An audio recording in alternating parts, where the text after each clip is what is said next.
నియమించడం జరిగింది. అందుకే నిజామాబాద్ అంటే నాకు ప్రత్యేకమైన అభిమానం. పాదయాత్రలో కూడా మీ దగ్గరకు వచ్చి మీ కష్ట సుఖాలు తెలుసుకొని ఈ ప్రాంతం యొక్క అభివృద్ధి కోసం ఆనాడు ఆలోచన చేసినాం. అందుకే వస్తానే మీ చక్కెర కర్మాగారం విషయంలో శ్రీధర్ బాబు గారిని, పెద్దలు జీవన్ రెడ్డి గారిని సమన్వయపరిచి రాష్ట్ర ప్రభుత్వం నుంచి ఒక ఉపసంఘం ఏర్పాటు చేసి మనం ఖచ్చితంగా బోధన్ షుగర్ ఫ్యాక్టరీ నిజాం ఆనాడు ఏషియాలోనే పెద్ద షుగర్ ఫ్యాక్టరీని ఇక్కడ నిర్మించి ప్రపంచానికి ఆదర్శంగా నించున్నాడు.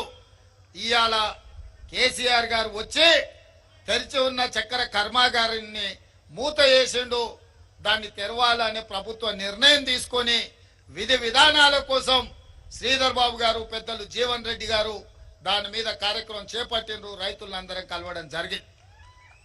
ఎన్నికల కోడ్ ముగిసిన 2-3 నెలల లోపే వీలైతే సెప్టెంబర్ 17 లోపల ఇక్కడిని చక్కెర కర్మాగారాలను తెరిపించే బాధ్యత మా మంత్రివర్గం తీసుకుంటుంది.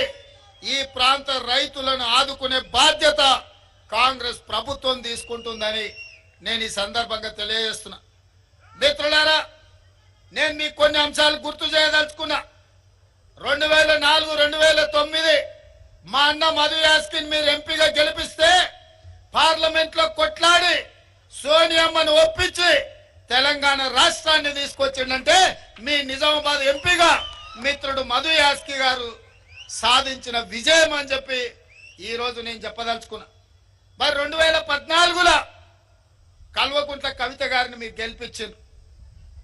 సరే, కేసీఆర్ బిడ్డను నిజామాబాద్ కు నిధులు వస్తాయనో 100 రోజుల్లో చక్కెర కర్మాగారం తెరుస్తుందనో మీరందరూ కూడా కవిత గారికి అండగా నిలబడ్డారు. మరి కవిత గారు 5 ఏళ్ళైనా చక్కెర కర్మాగారం తెరిపించలే, పసుపుకు గిట్టుబాటు ధర ఇవ్వలే, ఎర్రజొన్న రైతుల గురించి చెప్పాల్సిన పని లేదు. మొక్కజొన్న, సోయాబీన్ ఈ ప్రాంతంలో పండించే రైతులను పట్టించుకోలేదు.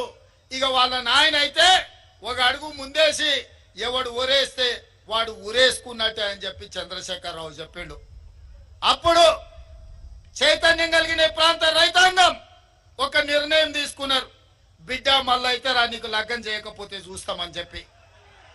అందుకే ఆయల్ల మీరందరూ ఈ ప్రాంత రైతులు దాదాపుగా 100 మంది 2019 ఎన్నికల్లో నామినేషన్లు వేసి అందులో 80 మంది ఎన్నికల క్షేత్రంలో నిలబడి 100 రోజుల్లో చక్కెర కర్మాగారం తెరుస్తా అని మాట ఇచ్చి మోసం చేసిన కల్వకుంట్ల కవితను, కల్వకుంట్ల చంద్రశేఖరరావును 100 మీటర్ల గోతి తీసి పాతి పెట్టి మళ్ళా మొక్క మొలవకుండా మొత్తం కాంక్రీట్ చేసి పెట్టారు.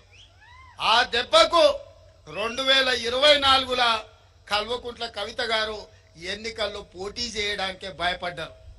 అంటే నిజామాబాద్ రైతాంగంతో పెట్టుకుంటే శాశ్వతంగా ఇక్కడి రైతులను మోసం చేస్తే శాశ్వతంగా రాజకీయంగా సమాధి చేస్తామని చెప్పి ఈ ప్రాంత రైతులు నిరూపించారు. మిమ్మల్ని నేను అభినందిస్తున్నా. సరే, ఏనుగుల